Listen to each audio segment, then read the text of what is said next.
ఎయిర్వా లానేటా కొండపిండి చెట్టు అంటారు దీనిని. చూశారు కదా ఆకులు ఎలా ఉన్నాయో. సహజంగా ఒక మూలికను గుర్తించాలి అంటే plant anatomy, histology, morphology, taxonomy అన్నీ తెలిసి ఉండాలి. అంటే వీటిని ప్రత్యక్షంగా ఒక మూలికను చూసి ఇది బలానా మూలిక, ఈ మూలికను ఈ పేరుతో పిలుస్తారు అని తెలుసుకొని సూపర్ఫిషియల్గా ఒక నేమ్ చెప్తాం కదా, బొటానికల్గా నేమ్ చెప్తాం కదా. ఆ నేమ్ హియర్ ఇక్కడ ఏమిటంటే కొండపిండి చెట్టు లేదా ఎయిర్వా లానేటా అంటారండి.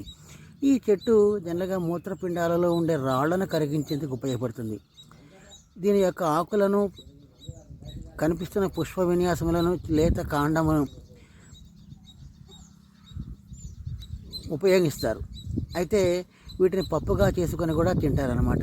మూత్రపిండములలో లేదా నెఫ్రైటిస్ అనే వ్యాధులలో మూత్రపిండముల రాళ్ళు ఉన్నప్పుడు, యూరినరీ సిస్టంలో ఏదైనా ఇన్ఫెక్షన్ ఉన్నా కానీ ఈ మూలికను మనం వాడవచ్చు.